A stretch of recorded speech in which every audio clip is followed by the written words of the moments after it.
자, 그러면 이제 192페이지 상린관계 있죠. 여기 한번 살펴보도록 하겠습니다. 여기 지울게요.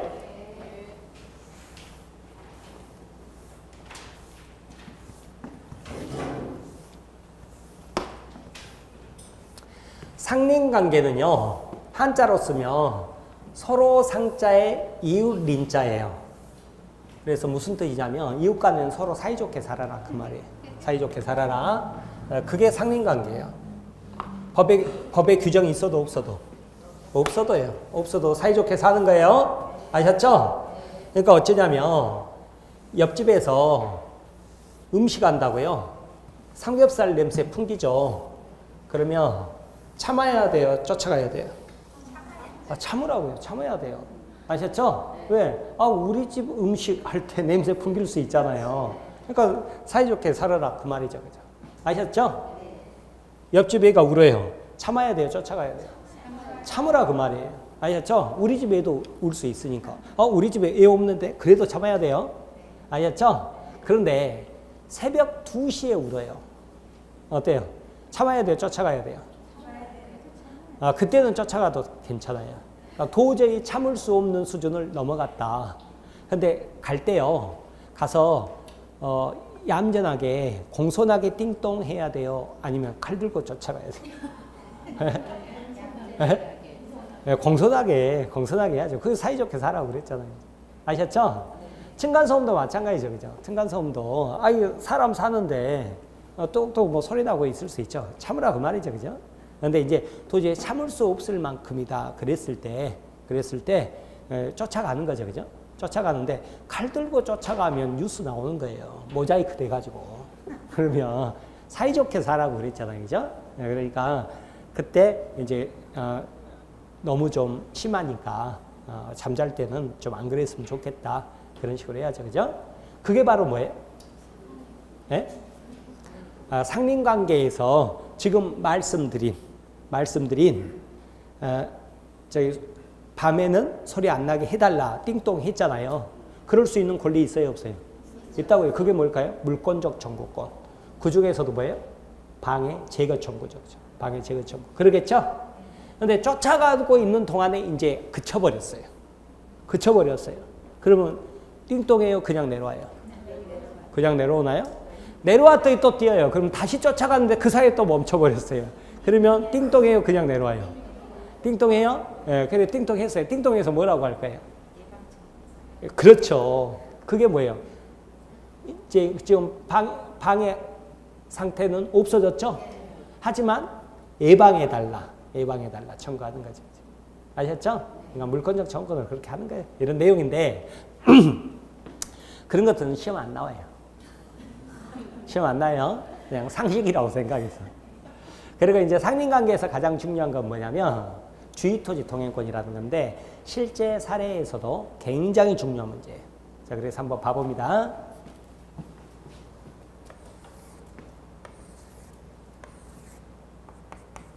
하천이 있었어요. 하천이 있고 여기에 토지가 있어요. 자, 그리고 둘러싼 토지가 있었어요. 그리고 여기가 이렇게 도로가 있었어요. 이런 것을 이 공적인 도로 그래서 공로라고 표현을 합니다. 그런데 이 공로에 접하지 못한 토지가 있다 그 말이죠. 이런 토지를 학교론 시간에 뭐라고 배웠어요? 맹지 그랬잖아요. 있죠? 우리나라는 맹지가 상당히 많죠. 그죠? 많은데 이때 맹지 토지 소유자가 A고요. 주유 토지 소유자가 B예요. 자, 이렇게 있어요. 이렇게 있는데 A가 이제 맹지에는 건축허가가 안 납니다. 맹지는 여러분 이제 건축법 시간에 공법 시간에 배우겠지만 4m 혹은 6m 폭의 도로가 접해야 그래야 건축허가가 나요. 그러니까 여기서 살지는 않을 테고 이제 A가 여기서 살아요. A가 여기서 살아요. 그런데 자기가 맹지 토지가 있단 말이에요. 그런데 자기가 어때요? 이 토지를 이용하기 위해서 그죠? 이용하기 위해서 지나갈 수 있겠죠. 그죠? 자기가 농사지으러 갈 수도 있고 뭐 예를 들어서 뭐 이렇게 임야 같은데 뭐죠? 부모님 돌아가셨다 그러면 묘 만들려고 이렇게 맹지 소유할 수 있잖아요. 이렇게 있는데 지금 B가요. 여기 다 농사 짓고 있어요. 다 농사 짓고 있어요? 길이 없어요. 길이 없는데 부모님 돌아가시고요. 이제 장사 지내죠, 그죠? 그리고 여기에다가 묘 만들어서 여기다 모시려고 할 때 여기를 지나갈 수 있느냐 그 말이에요. 지나갈 수 있느냐. 길이 없는데 농작물 막 다 받고 지나가 버릴 수 있느냐 그 말이에요. 어떨 것 같아요? 어떨 것 같아요? 있다 없다? 예? 양이 안 해줘요. 막 비가 못 가 하고 막 그러는 거예요. 농작물 다 받고 가면 어떻게 못 가 막 이러는 거예요. 그때 A가 지나갈 수 있을까요? 없을까요?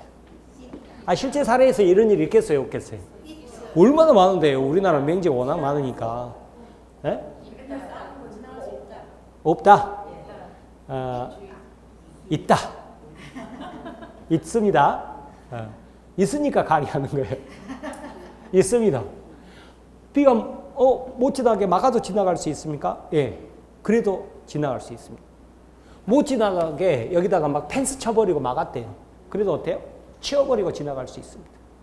아셨죠? 왜 그러느냐? 안 그러면 맹기는 사람이 아예 못 가게. 그죠? 만약에 여기가 사람이 혹시 들어가 있는데 못 지나가겠다 그러면 얘는 굶어 죽으라고요. 그래서 무조건 지나갈 수 있습니다. 아셨죠? 자, 이걸 뭐라고 그러냐면 주의 토지를 통행할 수 있는 권리가 있다. 그래서 뭐라고 한다고요? 주의 토지 통행권. 그렇습니다. 주의 토지 통행권. 자, 이 주의 토지 통행권은 개념을 어떻게 잡냐면 두 가지로 잡습니다. 두 가지로. 반드시 인정. 아셨죠? 반드시 인정하는 거예요. 막을 수가 없어요. 반드시 인정해요. 그래서 지나갈 수 있습니다. 지나갈 수 있습니다. 지나갈 수 있는데 반드시 인정하되 가장 손해가 적은 방법을 해요. 비토지 소유자에게, 인접토지 소유자에게 가장 손해가 적은 방법으로 그래요.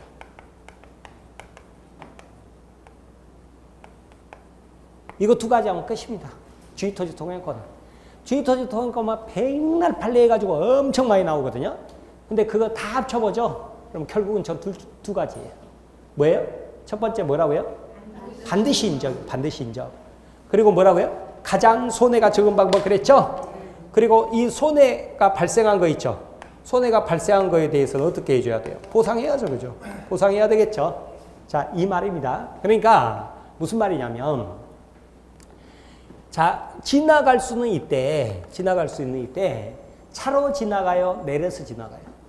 내려서 지나가라 그 말이에요. 차로 밀고 들어가 버리면 안 돼요. 아셨죠? 그래서 가장 피해가 적은 방법으로, 그러니까 도로 폭만큼 인정되는 게 아니에요. 사람이 지나갈 수 있을 정도, 이 정도 폭으로만 인정되지 도로폭 도로법상 도로가 4m다, 6m다 그러니까 이 폭만큼 내가 인정된다 그게 아니라고. 아셨죠? 그래서 가장 손해가 적은 방법이에요. 그 다음에 단순히 가깝다는 이유만으로 통행할 수 있어요? 없어요? 없어요. 아주 멀리 여기가 공로가 있죠? 공로가 있다 그러면 주의토지 통행권 인정돼야 안 돼요? 안 되는 거예요. 아셨죠? 가장 손해가 적은 방법이니까. 다만 공로가 있다가 막혔다 그러죠? 그때는 이제 이용할 수 있죠. 그죠?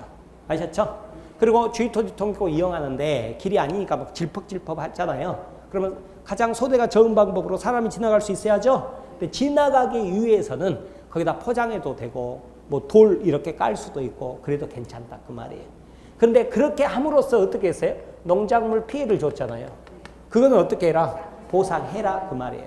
보상 누가 하겠어요? 주의토지 통행권자가 하겠어요? 아니면 여기 조문원 친구들도 보상해야 되겠어요? 주의토지 통행권자만 하는 거예요. A만 하는 거지. A만 하는 거지. 거기 뭐 이것을 뭐라고 표현하냐면 주의토지 통행권자로부터 통행을 허락받은 사람 있죠. 그 사람에게 손해보상 청구할 수 있다 없다? 없다 이렇게 말을 하는 거예요. 주의토지 통행권자에만 할 수 있다. 그렇게 표현을 하는 거예요.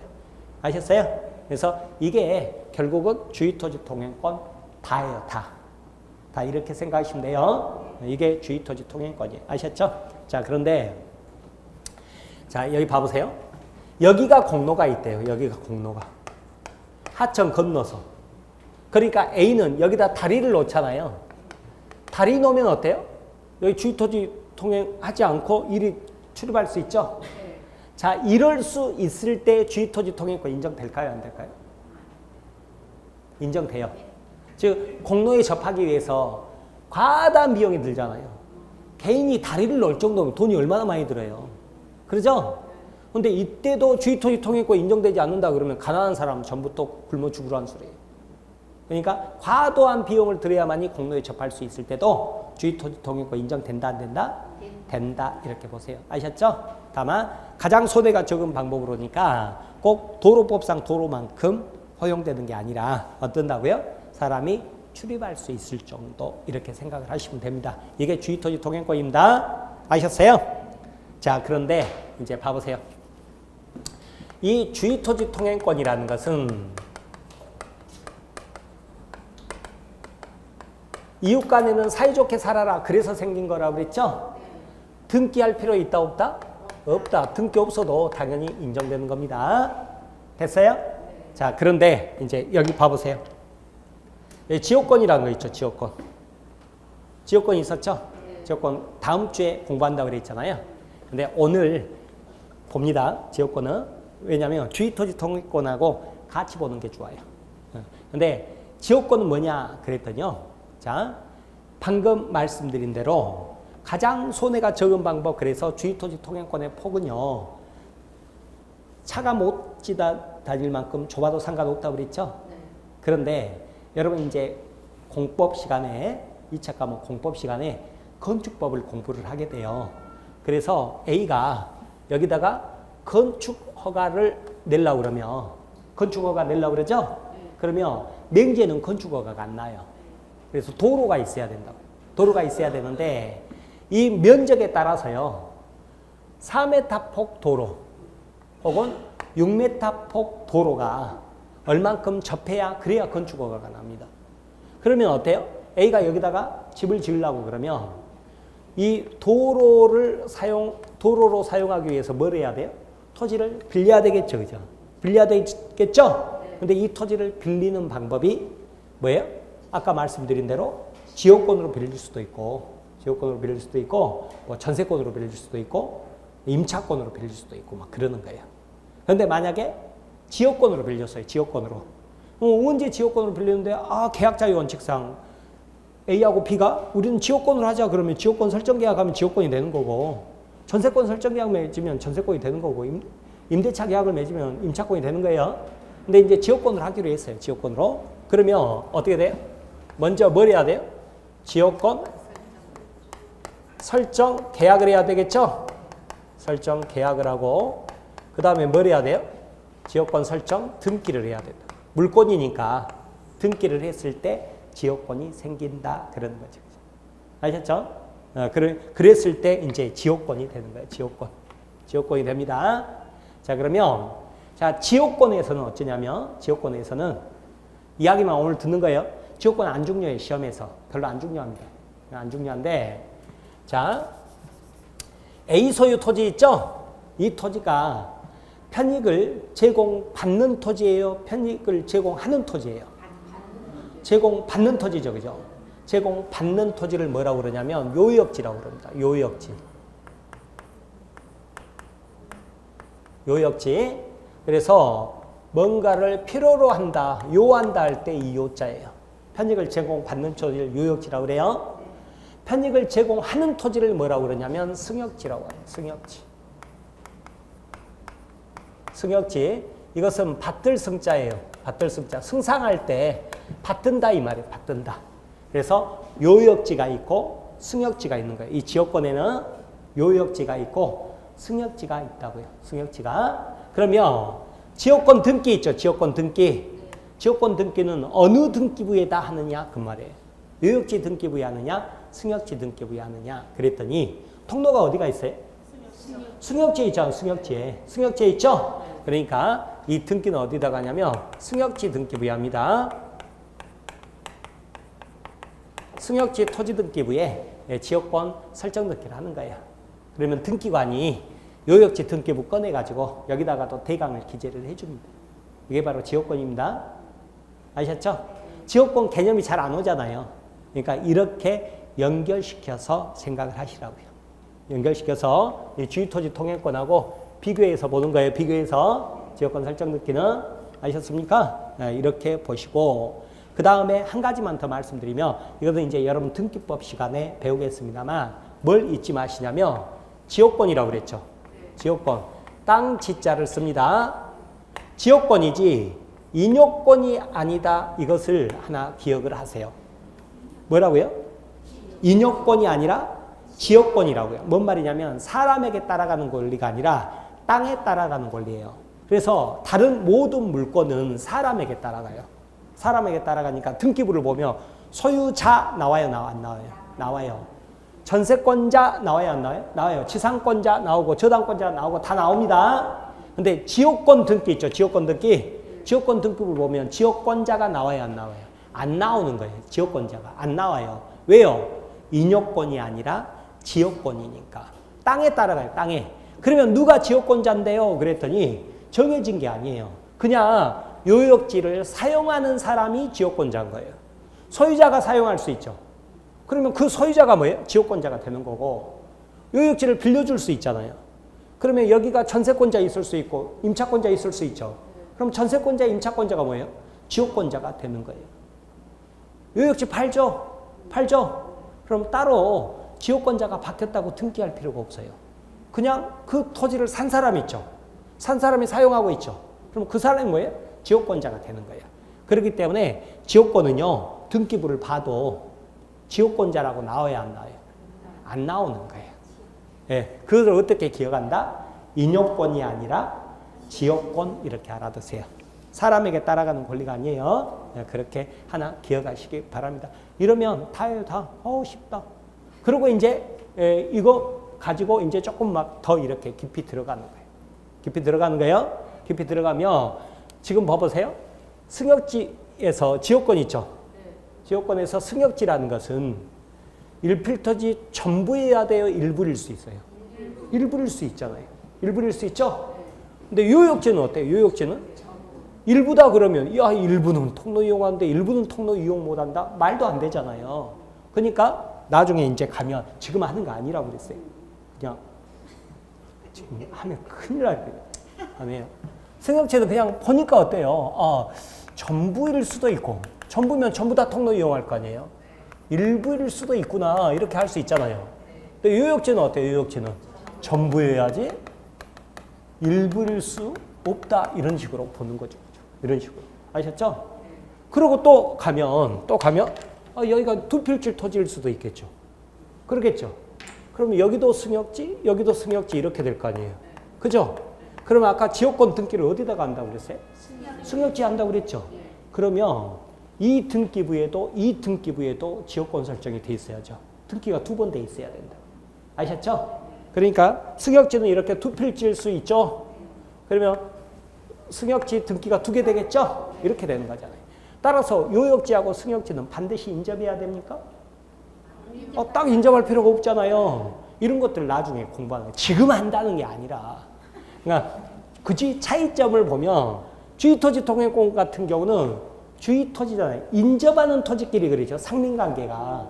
그죠? 그런데 지역권은요. 뭐예요? 요역지하고 승역지하고 반드시 인접할 필요가 없구나. 뭐 이런 것들. 언제 하느냐? 10월 달이 시험이다. 그러면 10월 1일 정도 하는 거예요. 10월 1일 정도. 아시죠? 별로 안 중요하다. 아셨어요? 그러니까 여러분이 주유토지 지역권은 제가 별로 안 중요하다고 그랬죠. 주유토지 통행권은 매우 중요해요. 시험에 빠진 적이 거의 없어요. 그런데 이것을 이해를 못하면 판례를 촉촉촉촉 나오는 대로 막 암기하고 있단 말이에요. 그렇게 하지 말라고요. 주유토지 통행권 이게 다라니까요. 이게 다. 뭐라고요? 반드시 인정을 해줘요. 설령 손해보상을 안 해줘도 인정된다 안 된다? 되지. 손해보상 안 했다고 막을 수가 없어요. 반드시 인정하되 어떻게? 가장 손해가 적은 방법으로 딱 알죠? 그러면 이것 가지고 이제 판례들이 철철철철철 막 있는 거예요. 근데 전부 한마디로 표현하면 다 뭐라고요? 가장 손해가 적은 방법으로 딱 이렇게 귀결이 되는 거예요. 그러니까 지금은 이렇게 가지 않고 이렇게만 보면 돼요. 자, 그러면 봐보세요. 192페이지 펴보세요. 박스 2번 상린관계 나오죠, 그죠? 자, 1번 부동산 소유권과 소유권이 서로 인접한 경우 분쟁을 회피하기 위하여 법률 규정에 의해 상호 간에 인정되는 법적 권리. 2번 상민권 등기 없이 당연히 발생하는 권리예요. 자, 그 다음에 소유자하고 소유자끼리는 사이좋게 살아라 그랬으며 소유자하고 전세권자하고는 싸우면서 살아야 됩니까? 네? 당연히 사이좋게 살아야죠. 그러니까 3번 소유권에 규정된 상린관계 규정은 지상권자, 전세권에도 준용된다. 맞아요? 틀려요? 맞는 거예요. 근데 막 이것을 암기할 필요가 있어요? 없어요? 없죠. 상린관계가 서로 이웃 간에 사이좋게 살아라. 이거 안다고 그러면 꼭 뭐 소유자끼리만 사이좋게 살아요? 지상권자, 전세권자하고도 사이좋게 살아야지. 이렇게 쉬운 것을요. 막 형광펜 칠하고 막 별표를 3개 칠하고 막 이러고 있어요. 왜? 기출지문으로 나온 적이 있으니까. 보면 제가 속이 터지겠죠? 그래도 충분히 이해는 합니다. 이해해요? 뭔 말인지 모르고 그냥 맨 땅에 헤딩하고 있구나. 이렇게 제가 이해를 하는 거죠. 근데 내용을 알면 너무 쉬운 거란 말이에요. 이 내용이 뭔 줄 알면. 아셨죠? 그러니까 별표 칠하는 게 아니라고요. 자, 그리고 나서 이제 민법 규정 보면 여러 가지가 있는데 그 중에서 가장 중요한 게 219페이지 주의토지 통행권 나오죠? 자, 이랑 어느 토지와 공로 사이에 공로 나오죠, 그죠? 어느 토지와 공로, 공적인 도로를 공로라고 그래요. 공로 사이에 그 토지 용도에 필요한 통로가 없는 경우 그랬죠? 그 토지 소유자는요, 주의토지를 통행 또는 통로를 하지 아니하면 공로에 출입할 수 없거나, 그 다음 무슨 말이 나와요? 과다한 비용을 요할 때, 아까 이 달이 났을 때 이거 말하잖아요. 과다한 비용을 요할 때는 그 주의토지를 통행할 수 있다고 그랬죠? 그리고 필요하면 어떻게 한다고요? 돌무덤도 놓고 포장할 수도 있고 통로를 개설할 수도 있다고 그랬죠? 그러나 이로 인한 손해가 가장 적은 장소와 방법을 선택해라 그랬잖아요.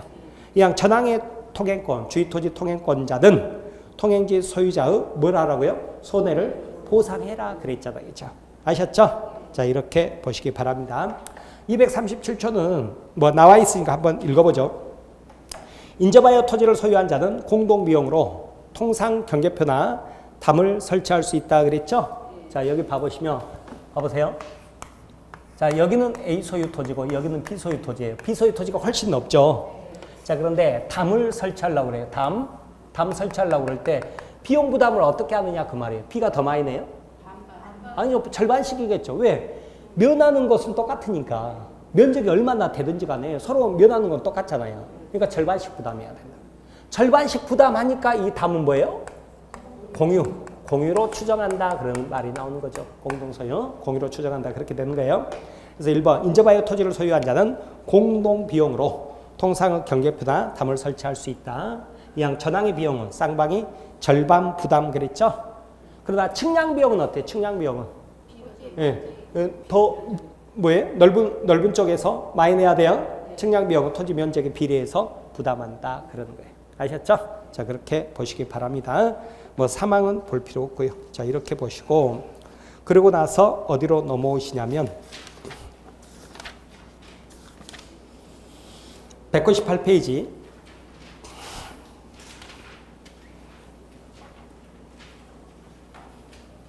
지역권 나오죠? 개념 보세요. 요역지가 뭐라고요? 편익을 제공받는 토지죠. 그죠? 그래서 요역지, 편익을 위하여, 승역지가 뭐예요? 편익을 제공하는 토지죠. 승역지를 진입로로 이용하는 권리. 요역지는 편익을 요청하는 땅 그랬네요. 일필지 전부를 위해서 이랬죠. 일부일 수가 없다 그 말이에요. 근데 암기하는 거 아니에요. 아까 설명드렸는데 그럴만 했어. 이렇게 하고 넘어가는 거예요. 승역지 뭐예요? 편익을 제공하는 토지죠. 여기 일필지 전부일 수도 있고 일부일 수도 있는 거예요. 자, 그 다음에 취득 보면 법률행위 나오죠. 뭐예요? 지역권 설정 계약을 하고 그 다음 뭐예요? 등기를 해야죠. 등기해야죠. 자, 취득 시효 이거는 지금 볼 필요 없고요. 아까 우리 소유권 시효취득에 대해서 살펴봤잖아요. 그건도 소화를 못했는데 지금 지역권 시효취득 이런 거 볼 필요가 없죠. 자, 그렇게 보세요. 3번 보면 종된 권리 그래가지고 지역권은 요역지에 딸린 종된 권리다 그랬죠. 그죠? 그래서 인요권이 아니라 지역권이에요. 토지에 따라가는, 토지에, 사람에 따라가는 게 아니라 그래서 요역지 있죠. 요역지. 소유권이 이전하죠. 그럼 당연히 뭐라고 그랬어요? 당연히 그 토지를 매수해서 사용하는 사람이 지역권자가 된다고 그랬죠. 지역권도 같이 이전하는 거예요. 따라서 요역지의 소유권하고 지역권하고 분리해서 양도할 수가 없다고요.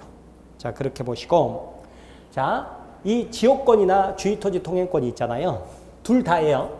지역권뿐만 아니라 주의토지 통행권도 마찬가지인데 점유를 하지 않습니다. 점유를 하지 않아요. 무슨 말이냐면 통로로 이용하는 권리지 여기서 삼겹살 파티하면 된다 안 된다? 안 된다 그 말이에요. 아셨죠? 왔다 갔다 이렇게 통행하는 권리지 자기가 뭐 철책 쳐놓고 여기는 내 땅 내가 사용하는 토지 해가지고 남 못 들어오게 하고 자기가 거기서 삼겹살 파티할 수 있는 권리가 아니라고요. 점유하는 권리가 아니에요. 점유하는 권리가. 아셨죠? 자, 아까 뭐라고 그랬냐면 우리 전 시간에 저당권이 있죠. 저당권자는 점유를 해요 안 해요? 안 한다고 그랬죠. 전세권은 점유하지만 저당권 점유 안 한다고 그랬죠. 은행에 사는 게 아니라 그랬잖아요. 지역권 점유해요 안 해요? 지역권 점유해요 안 해요? 네? 점유 안 한다고 17초 전에 이야기했잖아요. 지금 토지 점유권이 없다. 삼겹살 파티하는 권리가 아니라니까요. 아셨죠? 그냥 왔다 갔다 통행하는 권리지 여기서 죽 치고 앉아가지고 삼겹살 파티하는 권리가 아니라고요. 아셨죠? 뭐라고요? 점유하지 않는다고요. 점유하지를 않아요. 아셨죠? 이걸 알아야 제가 물청 있죠, 물청. 물청을 깊이 안 들어갔죠. 왜 그랬냐면 이게 해결되고 나서 들어가야 돼요. 그래서 지금 하는 것이니까 지금 찬찬히 우리가 이야기 나오는 대로 하나씩 젖어가듯이 가는 거예요. 그러면 언제 이런 게 생겨버렸지? 하고 딱 뭐가 결과물이 생겨버리는 거예요. 그러니까 하나하나씩 이렇게 해가는 거예요. 삼겹살 파티하는 권리가 아니에요. 토지 점유권이 없다. 지역권자는 승역지를 통로로 이용하는 권리이므로 통로 이용하는 권리란 말이에요. 토지 점유권이 없어요. 아셨죠? 그러므로 동일 토지 위에 두 개의 지역권이 양립할 수 있다. 그러죠. 그죠? 아셨죠? 뭐예요? 지금 여기 토지가 있을 수 있잖아요. 여기 토지가 있고 여기 토지가 있을 수 있죠. 여기도 이용하고 여기도 이용하고 그럴 수 있다 그 말이죠. 그죠? 이렇게 봐두세요. 지역권이라는 것은 지역권 볼 때는 항상 뭐예요? 주의토지 통행권하고 이렇게 비교해서 보는 거예요. 네, 자 이렇게 보시면 이제 뭔만 남았냐면 공동소유만 남았어요. 194페이지 공동소유 나오죠? 자 이거 강의 드릴게요. 여기 지웁니다. 네. 공동소유는 공동소유가 지금 중요한 게 아니에요. 그게 아니라 지분 개념을 아는 게 중요한 거예요. 지분 개념을. 지분 개념 아는 게 중요한데 지분 개념을 모르는데 공동소유만 백날 해봤자 아무 소용없어요. 그래서 지분 개념을 아셔야 돼요.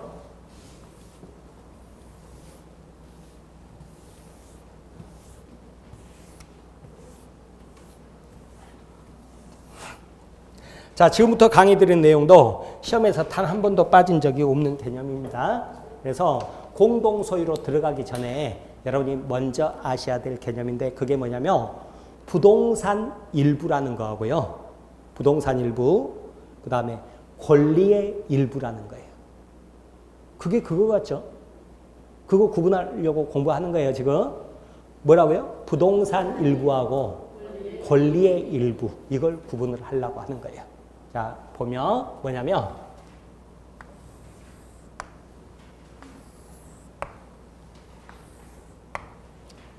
자, 위에는 부동산 일부의 부동산 일부. 그럼 우리 저번 주에 공부할 때 부동산 그러면 뭐하고 뭐가 있었죠? 대표적으로? 토지가 있고 건물이 있었죠? 건물이 있고 뭐 임목도 있고 막 여러 가지 있었잖아요. 그 중에서 대표가 이제 토지하고 건물이죠. 그러니까 뭐라고도 표현할 수 있어요? 토지의 일부 이렇게 표현할 수 있겠죠. 토지의 일부 혹은 토지의 특정 일부, 건물의 일부 이렇게 표현할 수 있겠죠. 건물의 특정 일부 이렇게 표현할 수 있겠죠. 이건 어떤 개념이냐면 100평 토지가 있죠. 100평 토지가 있다 그러면 이 중에서 일부 50평 이거 말하는 거예요. 이 개념이에요. 이 개념.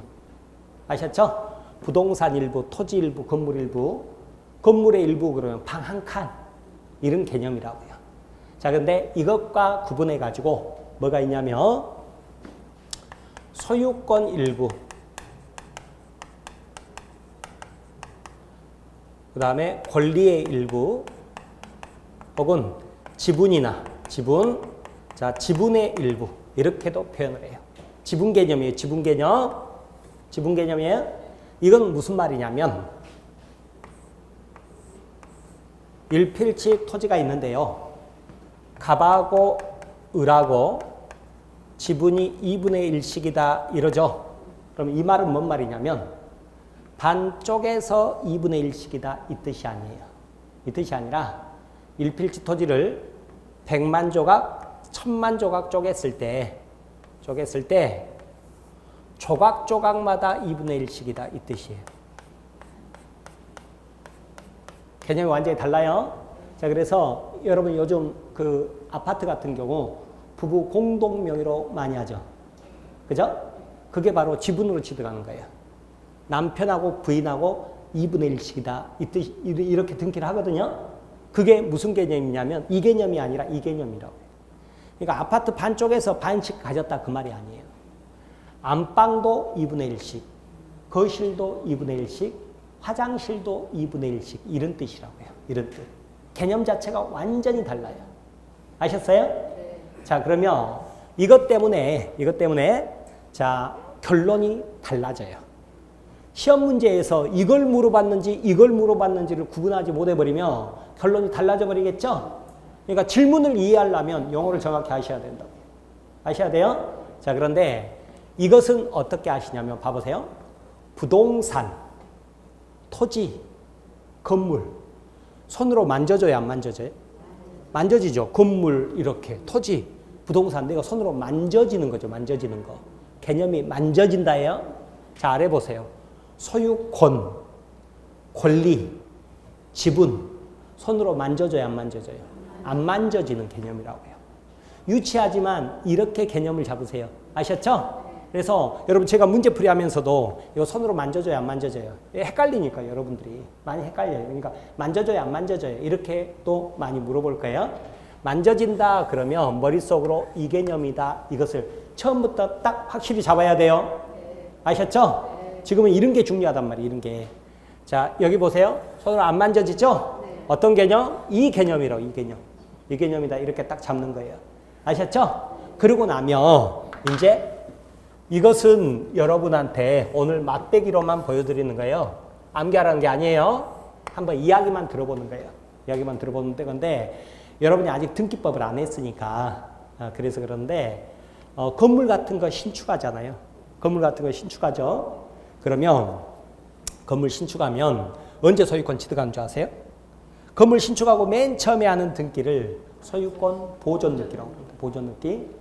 그리고 팔았다 그러면 소유권 이전 등기 그러거든요. 토지도 공유수면 매립했다 그러죠. 그럼 맨 처음에 하는 등기를 뭐라 그래요? 소유권 보존 등기 그러는 거예요. 간척지 있죠. 간척지 없는 땅이 새로 생겼잖아요. 그럼 맨 처음에 하는 등기를 소유권 보존 등기. 그다음에 팔았다 그러면 소유권 이전 등기 이런단 말이에요. 이렇게 하는데 자, 여러분이 건물을 신축했다 그러면 여러분은 언제 소유권 취득한 줄 아세요? 보존 등기 했을 때 보존 등기 없어도. 네? 했을 때 같아요? 네. 자, 여기 봐보세요. 여기 있죠, 여기. 이렇게 나오잖아요. 이렇게 나올 때마다 한 번씩 보는 거라고요. 건물 신축 뚝딱뚝딱 하면은 내가 계약 이러면서 못 박아요? 예? 계약. 막 계약 이래요? 아니에요. 그냥 계약 아니에요. 나 혼자 그냥 꽝꽝 못 받는 거라고요. 계약이 아니라고요, 계약이 아니에요. 그래서 계약이 아니기 때문에 어때요? 법에서 정해놨어요. 그냥 신축은 등기 없어도 소유권 취득한다. 언제 소유권 취득한 줄 아세요? 정확히는 자 뭐라고 하냐면 교과서는 기둥이 있고 벽이 있고 지붕이 있었을 때 이렇게 표현해요. 뭐 중개사법도 마찬가지고 공법도 마찬가지고 그렇게 표현할 거예요. 근데 제가 그것을 한마디로 뭐라고 표현하냐면 비바람 막을 수 있을 만큼 건물 지었을 때 앞으로 이렇게 이야기할 거예요. 아셨죠? 그게 무슨 말이냐면 판례를 읽어보죠. 그러면 물론 기둥이 있고 벽이 있고 지붕이 있어서 그 다음에 포인트가 뭐냐면 자연력으로부터 보호받을 수 있을 만큼 건물 지었을 때야. 그러니까 우리가 왜 건물을 지었느냐 그랬더니 좀 가까이 있게 살라고. 뭐 지금은 그러지만 원시 시대는 뭐겠어요? 자연력으로부터 보호받으려고 집을 지어서 그 안에서 살았을 거 아니에요. 그죠? 그러니까 판례가 쭉 있는데 탁 끄집어지는 게 뭐예요? 자연력으로부터 보호받기 위해서 이건 거예요. 근데 그것을 구체적으로 말하면 기둥이 있고 벽이 있고 지붕이 있어야 되잖아요. 그죠? 이것을 제가 한마디로 뭐라고 표현한다? 비바람 막을 수 있을 만큼 건물 지었을 때. 아셨죠? 그때 바로 소유권 취득해버려요. 건축 허가가 있냐 없냐 아무 상관없어요. 뭐 건축물 대장 만들었냐 소유권 보존 넣게 했냐 안 했냐 상관없어요. 그냥 언제 비바람 막을 수 있을 만큼 건물 지었을 때. 그러면 기둥만 있죠. 기둥만. 이건 부동산이 아니에요. 건물이 아니라고요. 그건 그냥 콘크리트 더미에 불과한 거고 비바람 막을 수 있을 만큼 건물 지었을 때 그때 뭐가 되는 거예요? 부동산이 되는 거예요. 건물이 되는 거라고. 아셨죠? 그럼 누가 소유권 취득할까요? 그랬더니 돈 들인 사람, 비용을 들인 사람이 이런 거예요. 꼭 알아두세요. 자, 건물은 언제부터 건물이다? 비바람 막을 수 있을 만큼 건물 지었을 때 그때부터 건물인 거예요. 보존 넣기 없어도. 그리고 누가 소유권 취득한다? 비용을 들인 사람. 비용을 들인 사람. 그렇게 알아두시면 굉장히 편합니다. 예, 그래서 그걸 꼭 알아두셔야 돼요. 그래서 뭐예요? 신축은 등기 없어도 소유권을 취득하는 거예요. 아셨죠? 다만 그 건물을 팔려고 그러면 등기도 안 돼 있는데 누가 사겠어요? 그러겠죠? 그러니까 어떻게 해요? 보존 넣기 한 다음에 팔아라 이렇게 돼 있겠죠. 그죠? 됐어요? 자, 그러면 맨 처음에 하는 등기를 무슨 등기라고 한다고요? 보존 등기. 그러면 보존 등기. 그러고 나서 팔았다 그러면 무슨 등기라고 해요? 소유권 이전. 그러는 거. 소유권 이전. 소유권 이전. 이렇게 말을 하는 거예요. 그 다음에 용익물권이 있었죠. 용익물권. 뭐뭐 있었어요? 지상권, 지역권, 전세권이 있었잖아요. 그죠? 용익물권. 그래요? 근데 용익권 그러면 임차권까지 포함되는 거예요. 임차권은 사용만 하지 물권은 아니잖아요. 그죠? 용익물권 그러면 3가지고 용익권 그럼 4가지 이렇게 말을 하죠. 근데 담보물권은 뭐가 있었냐면 유치권, 질권, 저당권이 있었죠. 이 중에서 저당권만 이야기를 해요. 저당권만. 자, 그러고 나서 봐봅니다. 봐보면 내가 건물 짓고 맨 처음에 하는 등기가 소유권 보존 등기라고 그랬죠. 근데 방 한 칸만 보존 등기 해주세요. 그러면 안 해줘요. 안 해줘요? 아셨죠?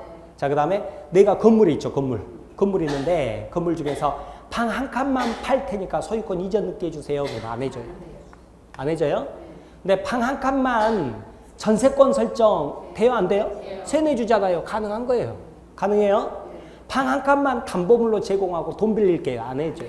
왜 그런 줄 아세요? 일물일권주의 때문에 그러는 거예요. 뭐라고 그랬냐면 제가 저번 주에 우리는 일물에는 소유권 하나밖에 없다고 그랬죠. 그런데 지금 봐보세요. 이거 토지로 그려져 있어요. 건물도 마찬가지지만 하나죠. 그죠? 하나인데 소유자가 한 사람이었겠죠. A 이렇게 돼 있겠죠. A 이렇게 돼 있겠죠. 근데 방 한 칸만 비에게 팔았다. 방 한 칸만 50평만 팔았다. 그러면 또 어떻게 돼요? 부동산 하나에 소유자가 2명 있어버리잖아요. 일물일권주의에 반하죠. 그죠? 그러죠? 만약에 저당권도 봐보세요. 저당권도 100평 중에서 분할하지 않는 채로 50평만 저당권 설정했다. 방 한 칸만 저당권 설정했다. 변제 안 하면 어떻게 한다고 그랬어요? 저당권자가 경매로 넘겨버린다고 그랬죠? 그래서 B가 낙찰을 받았죠. 그죠? 그럼 또 어떻게 돼요? 부동산 하나인데 소유자가 2명 돼버리잖아요. 그래서 안 되는 거예요. 그래서 위에는 일물일권주의 원칙상 다 인정 안 돼요. 그런데 일물일권주의 예의가 뭐다? 용익권이에요. 용익권. 아셨죠? 용익권이에요. 방 한 칸만 세내준다. 이거 하나만 기억하는 거예요. 됐어요? 자, 아래 있죠. 아래 있는데 아래는 뭐냐면 예를 들어서 갑하고 을하고 돈 반씩 합쳐가지고 건물 신축할 수 있죠. 신축했죠. 그럼 어떻게 돼요? 비바람 막을 수 있을 만큼 건물 지었을 때 돈을 반씩 냈으니까 돈 낸 사람이 소유권 취득한다고 그랬죠. 그러니까 갑하고 을하고 보존 넣기 없어도 이미 소유자잖아요. 소유자죠? 그런데 갑이 가서 내 집은 2분의 1만 보존 넣게 해주세요. 그럼 안 해줘요. 왜 그러냐면 건물이 하나인데 그중 일부만 뭐예요? 집은 2분의 1만 등기가 돼 있고 2분의 1은 아예 등기도 안 돼 있고 그죠? 그러니까 그러니까 이만큼은 등기가 돼 있는데 여기는 안 돼 있고 이만큼은 등기돼 있는데 이만큼은 안 돼 있고 이런 등기부는 존재할 수가 없기 때문에 그렇대. 그래서 안 되는 거예요? 안 돼요? 그런데요. 자, 지분이 있죠, 지분. 갑하고 을하고 그러면 이제 보존 등기 했어요? 그럼 등기부에가 소유자 갑, 을 해가지고 지분 2분의 1씩 이렇게 돼 있겠죠. 을은 자기 지분 2분의 1을 팔아버릴 수 있을까요? 없을까요? 있어요. 지분 2분의 1을 팔아버릴 수 있어요? 병에게. 그러면 어떻게 되냐면 갑, 을 공동 소유였던 것이 갑, 병 공동 소유로 바뀌는 거예요. 아셨죠? 그래서 할 수 있습니다. 할 수 있어요. 할 수 있는데 현실에서는 제값을 못 받아요. 지분으로 팔면. 만약 이게 10억짜리다 그러면 5억 주고 팔아야 되잖아요. 근데 뭐 2, 3억 받기도 힘들어요. 왜? 권리행사에 제약이 많기 때문에. 그래서 그렇습니다. 자, 아무튼 할 수는 있어요. 할 수는.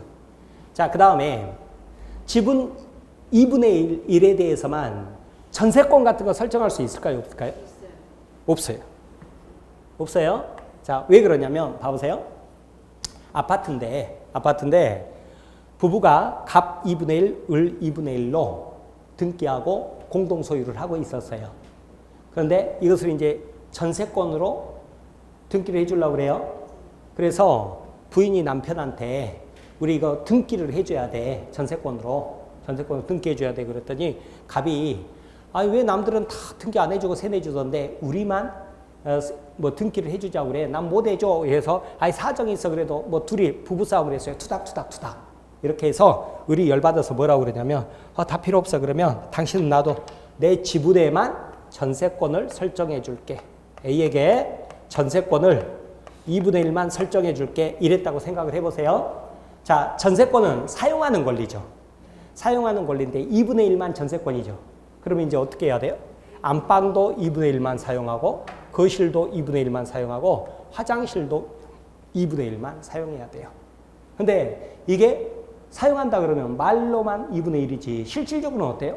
전부 다 사용하는 거죠. 아니 뭐 화장실 2분의 1만 사용한다고 그래서 뭐 소변 먹을 때 뭐 한 발 들고 오줌 누고 막 이래야 돼요? 아니죠. 결국은 뭐예요? 다 사용하는 꼴이 돼버려요. 그러니까 어떻게 돼요? 다른 공동 소유자 권리를 침해하는 결과를 가져와 버리죠. 그죠? 그래서 내 지분에 대해서는 안 되는 거예요. 안 되는 거예요? 자, 저당권 설정할 수 있을까요? 없을까요? 지분 2분의 1만 담보물 제공하고. 할 수 있어요? 할 수 있어요? 할 수 있어요. 자, 여러분 이것은 어떻게 생각하시냐면 자, 봐보세요. 여러분 심심할 때 경매 사이트 들어가 가지고요. 경매 사이트 들어가서 토지 경매물 한번 검색을 해보세요. 토지 경매물 검색하죠. 그러면 절반이 지분 경매예요. 지분 경매. 지분이 경매물로 나와 있다고요. 절반이 그래요. 절반이. 아셨어요? 심심하면 한번 이렇게 검색해 보세요. 대원 사이트 같은 데 들어가서 그러면 지분이 경매물로 나와 있단 말은 뭐가 설정돼 있다가 저당권이 설정돼 있다가 변제를 안 했더니 경매물로 나왔구나 이렇게 하셔야죠. 그죠? 그거 내가 경매 받으면 내 앞으로 무슨 등기 하는 거예요? 경매 받으면 무슨 등기예요? 네? 등기를 무슨 등기 하냐고요? 소유권 이전하는 거예요. 이전. 경매도 제가 똑같이 소유권 이전해서 등기 원인에만 매각 이렇게 적어진다고 그랬죠? 무슨 등기 한다고요? 소유권 이전 등기 한다. 아셨죠? 자, 암기하는 방법이요. 암기하는 방법인데 자, 암기를 하려고 노력하지 않는 게 암기하는 방법이에요. 이거 괜히 암기하려고 그러면 머리 아파요. 그러니까 어떻게 알아두시냐면 제가 이 표는 시험에 단 한 번도 빠진 적 없다고 그랬죠? 지문이라도 꼭 하나가 나오는데 시험하고 관계없이도 세상 살면서도 이걸 알아야 대화가 돼요. 대화가 돼요. 우리 부동산 하시는 분들도 저랑 이야기하는데 막 이거 이야기하는데 영어를 이걸 써요. 이거 쓰면 나는 이건 줄 알죠. 근데 찬찬히 들어보면 이 이야기하고 있어요. 이 이야기. 이렇게 하고 있다니까요. 이렇게 하고 있어요. 그러면 안 되겠죠? 근데 또 그분들끼리 이야기할 때 또 대화가 통해버려요. 막 이 용어 쓰는데 이거 이야기가 막 서로 이야기가 되더라고요. 또 그럼 제가 또 깜짝 놀래죠. 그죠? 그러니까 그러시면 안 된다고요. 많이 헷갈리세요. 지금 이것은 현업 하시는 분들도 굉장히 많이 용어를 헷갈려요. 헷갈려서 제가 자꾸 여러분한테 말씀드리는데 뭐라고요? 이것은 손으로 만져진다. 아셨죠? 이 개념이다. 여기는 손으로 안 만져지는 개념이다. 그리고 나서 이제 뭐 생각하냐면 위에 손으로 만져지는 것은 방 한 칸만 세뇌줄 수 있다 없다? 있다. 그것만 생각하는 거예요. 나머지 다 안 돼요. 자, 그 다음에 손으로 안 만져지는 거 있죠? 토지 경매물 검색했더니 뭐가 절반이라고요? 지분이 절반이다. 실제로 검색해보면. 지분이 절반이에요? 그 말은 뭔 말이에요? 거기가 뭐가 설정돼 있다가 저당권이 설정돼 있다가 변제 안 하니까 경매 나왔다 그 소리죠. 내가 경매 받죠? 그럼 내 앞으로 무슨 등기예요? 이등기까지 이등기 이렇게 경매 받았으니까 무슨 등기 한다? 소유권 이전 등기. 정확히 말하면 소유권 일부 이전 등기 한다. 아셨죠? 이렇게 알아두십니다. 그런데 경매요? 경매는 등기가 없어도 소유권을 취득해요. 언제? 매각되고 완납 시. 내가 소유권 취득했죠? 그럼 매각되고 완납한 다음에 이제 편지가 와요. 연락이 와요. 법원에서. 경매 허가가 났으니까 무슨 은행, 보통 신한은행에 입금하라고 그래요. 입금했죠? 완납했죠? 나 소유권 취득했죠? 그럼 그 영수증을 법원에 가가지고 제출을 해요. 제출하죠? 그럼 내가 등기 신청하지 않아요? 법원에서 알아서 등기소로 연락을 해요. 그래서 소유자가 이분이니까 이 사람 앞으로 등기를 해주세요. 그렇게. 아셨죠? 그렇게 해서 등기가 되는 거예요. 그러니까 등기가 없어도 소유권을 취득합니다. 경매는. 하지만 등기할 수 있어요? 없어요? 있어요. 내가 하는 거예요? 법원에서 해주는 거예요? 법원에서 해주는 거예요. 법원에서. 그래서 촉탁등기라고 해요. 촉탁등기. 등기법에서 공부를 하게 될 거예요.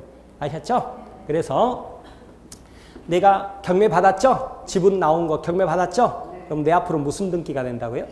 소유권 이전 등기가 돼요. 그것도 정확히 말하면 소유권 일부 이전 등기 된다. 아셨죠? 이 개념을 아는 게 중요한 거예요. 그러면 공동소유라는 것은 어떤 개념이겠어요? 만져지는 거, 안 만져지는 거. 안 만져지는 거 이걸 거 아니에요. 그죠? 이거겠죠? 그러면 마지막으로 제가 5분 10시 됐다고 짜증내지 마시고 5분만 들으세요. 네. 자, 이 공동소유는 3가지 종류가 있어요. 공유, 합유, 총유가 있어요. 용어만 듣는 거예요.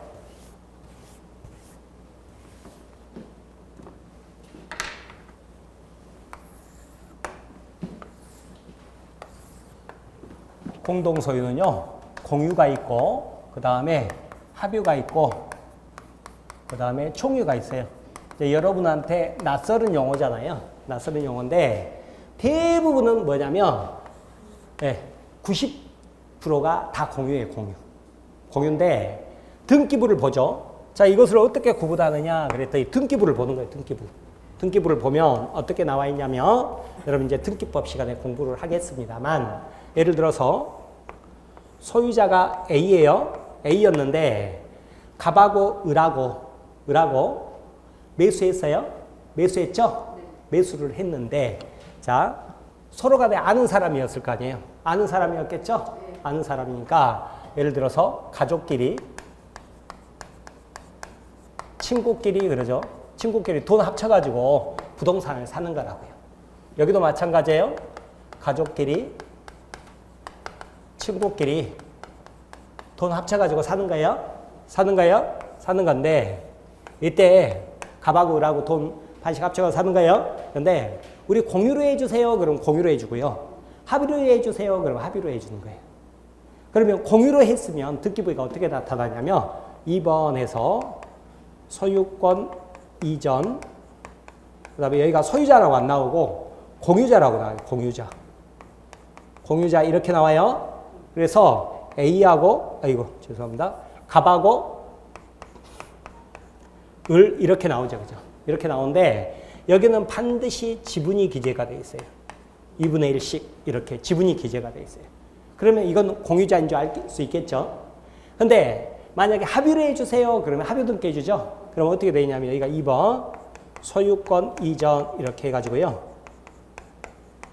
합유자 이렇게 적어져 있어요. 합유자 이렇게 되어져 있고 갑하고 을 이렇게 있는데 여기에는요. 지분을 기재하지를 않아요. 지분이 설령 있더라도 기재하지를 않는다고요. 지분이 안 나타나요. 등기부에가. 이렇게 되어 있습니다. 그러니까 이렇게 두 개를 어떻게 아느냐 그랬더니 두 개를 이렇게 나눠서 생각하는 거예요. 나눠서 생각해요. 나눠서. 그런데 90%가 다 공유라고 그랬죠? 시험 문제도 다 공유해서 나와요. 그러니까 공유를 아는 게 중요한 거예요. 합의하고 총류는 비교해서 이런 것도 있다더라 이러고 하면 많은 거예요. 아셨죠? 그런데 대부분 공유로 해주세요 해서 이렇게 등기가 돼요. 그러면 이제 이런 개념이라고 그랬죠. 이런 개념인데 여러분 공동상속인 있죠. 부모님 돌아가셨다. 자식들이 공동상속을 하게 되잖아요. 그럼 다 뭘 하냐면 공유등기를 해요. 공유등기를 해요. 그러니까 어쩐다고요? 상속은 등기가 없어도 된다고 그랬죠. 소유권 취득한다고 그랬죠. 처분하려면 등기한다고 처분해야 될 거 아니에요. 그때 등기가 이렇게 된다고 이렇게. 그러니까 공유등기가 실제 사례에서 굉장히 많은 거죠. 그죠? 자, 그 다음에 합유는 민법상 조합이라는 게 있어요. 민법상 조합 그러면 친목계 생각하세요. 친목계. 자, 여기는요. 합자 들어간다 이렇게 하세요. 합자 들어간다. 조합은 합유예요. 합유다 그러면 만약에 예를 들어서 친목계 개원들끼리 돈 합쳐가지고 부동산 사잖아요. 그러면 소유자 해가지고 소유권 이전 소유자 해가지고 먹자계 여행계 이렇게 안 돼요. 이렇게 되지 않고 개원들 이름이 다 적어지는 거예요. 합유자에서 개원들 이름이 적어지는 거예요. 많겠어요? 적겠어요? 뭘 얼마나 많겠어요? 아니 개원들끼리 부동산도 사고 그래요? 먹자, 놀자 이거지 부동산 사자 이렇게 해요? 잘 안 하죠, 그죠? 예. 자 그렇게 되는 거예요.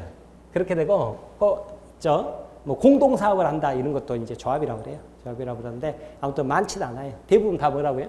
공유라고요. 공유인데 총유는 교외재산 있죠. 교외재산 이게 뭐예요? 총유인 거예요. 총유. 교외재산 같은 거. 이것을 이제 법률 용어로 권리 능력이 없는 사단이라고 그래요. 사단. 권리 능력 없는 사단. 비법인 사단 그래요. 비법인 사단이라고 그러는데 뭐가 있냐면 문중 땅, 종중 땅 이런 말 들어보셨죠? 문중, 그 다음에 교회 이런 거예요. 교회 이런 건데 자 봐보세요. 등기부를 보면 자 A에서 2번 소유권 이전 그러죠. 소유권 이전. 그래서 무슨 교회에서 땅을 살 수 있잖아요. 교회를 지려고. 그러면 여기가 총유라고 안 적어져요. 안 적어지고 어떻게 적어지냐면 소유자라고 적어줘요. 소유자 무슨 교회 혹은 소유자 김혜김씨 김수로왕 파 이런 식으로 적어져요. 그리고 여기가 대표자가 적어져요. 대표자. 뭐 대표 장로님이 적어지든지 뭐 목사님이 적어지든지 장손이 적어지든지 이렇게 되는 거예요. 이게 바로 총유 등기예요. 그런데 왜 총유자라고 안 적습니까? 했더니 적을래야 적을 수가 없어요. 교인이 몇 명이에요? 큰 데는 막 몇십만 명 이러면 어떻게 적겠어요? 김혜김씨 김수랑파 막 몇백만 명 어떻게 적겠어요? 못 적겠죠? 그러니까 단독 소유 형태로 등기를 하는 거예요. 하지만 여러분 어떻게 아셔야 돼요? 아 교회구나. 그러면 어떻게? 예, 교회 재산이 아니에요. 교인들이 총유하는구나. 이렇게 하셔야 되는 거예요. 아셨죠? 그래서 오늘은 개념만 보는 거, 개념만 보는 건데 중요한 것은 뭐라고요? 공동소유라고 이렇게 표현합니다. 공동소유는 몇 가지가 있다? 공유, 합유, 총유. 그런데 중요한 건 뭐다? 공유다. 이렇게. 그리고 공유는 지분 개념이다. 지분 개념인데 자 이것은 손으로 만져지는 거하고 안 만져지는 거하고 비교해서 이 개념을 아는 게 중요하다. 아셨죠? 자 그러면 교재 봐보세요. 194페이지. 박스 5번 공동소유 나오죠. 그죠? 소유권을 여러 명이 같이 소유하는 형태를 공동소유 그러는데 유형에서 우리 교재는 공유하고 총유만 나와 있죠. 뭐가 빠져 있냐면 합유가 빠져 있어요. 자 공유 보면 한 개의 물건을 여러 사람이 지분이라고 나오죠. 지분 비율로 소유하는 형태 그랬죠. 그죠? 1번 두 사람이 건물 매매식 1억씩 지분 투자하여 지분을 가지고 공유로 등기한 경우 그랬죠. 그죠? 자 이렇게 보시고 각 공유자는 지분 비율로 사용할 수 있다 그랬는데 아까 뭐라고 그랬어요? 조각조각마다 다 사용할 수 있다고 그랬죠? 그 다음에 3번 지분 팔 수 있어요? 없어요? 있다고 그랬죠. 지분을 처분할 때 다른 공유자 동의 없이 단독으로 처분할 수 있다고 그랬죠. 자, 그랬죠. 다만 실제 사례에서 재갑을 못 받는다 그랬죠. 그죠? 4번, 5번은 지금 보는 거 아니고요. 총유 보세요. 총유 보면 1번에 보면 김해 김씨 명의로 등기해 둔 종중 땅이나 무슨 교회 명의로 등기해 둔 교회 땅 그랬죠. 그죠? 교회 땅 그랬죠. 2번 단체를 설립하여 활동하는 아직 법인 설립 등기를 하지 않은 거 이것을 법인 아닌 사단, 비법인 사단, 권리 능력 없는 사단 이렇게 표현합니다. 그 다음에 3번 구성원. 구성원은 누구라고요? 교인들이라고 그랬죠? 교인들 그랬죠. 그런데 지분이란 게 없어요. 여기는 나중에 이렇게 보면 아시겠습니다만 여기는 지분이 있죠. 그죠? 지분이 있죠? 네. 이것은 자기 마음대로 처분할 수 있어요. 처분의 자유가 있어요. 근데 여기는 지분이 있기는 있는데 전원의 동의가 있어야 전원 동의를 요해요. 처분하려고 그러면. 근데 여기는 지분이라는 개념 자체가 없어요. 그냥 교회 다니면 총유자고 교회 안 다니면 총유자 아닌 거예요. 그러니까 뭐 교회 그만둔다고 그래서 벽돌 2장 떼오고 그럴 수가 없어요. 아셨죠? 교인들끼리 분쟁이 생겨가지고 나눠지죠. 그죠? 그럼 원칙적으로 나가는 쪽이 무조건 손해예요. 그냥 남은 사람들끼리 뭐가 돼버려요? 총유가 되는 거예요. 네, 그런 개념이에요. 그래서 구성원은 총유 재산 사용권은 보유하나 처분권이나 지분이 없습니다. 네, 그 다음에 4번은 볼 필요가 없고요. 자, 이렇게 해가지고 오늘 공동 소유까지 이렇게 살펴봤어요. 살펴봤는데 물권법을 여기까지는 어땠어요? 여기까지는 막 했었는데 오늘 갑자기 여기 들어오니까 뭐예요? 까탈스럽고 그죠? 왠지 좀 친숙하지도 않고 그죠? 계약법하고 여기까지 올 때까지만 해도 그랬었는데 근데 어쩔 수가 없는 거예요. 어쩔 수가 없고 여기에서 문제가 또 제일 많이 나오는 부분이긴 한데 오늘은 그나마 나온 거예요. 저밀권 소유권은 이제 다음 주에 공부할 지상권, 전세권, 유치권, 저당권 공부할 텐데 거기는 더 낯설어요. 더 낯설어요. 하지만 특히 저당권, 유치권 이런 것은 매우 중요하거든요. 그러니까 수업 빠지지 말고 나오셔서 또 같이 공부하도록 합니다. 네, 오늘 대단히 수고 많으셨습니다. 감사합니다.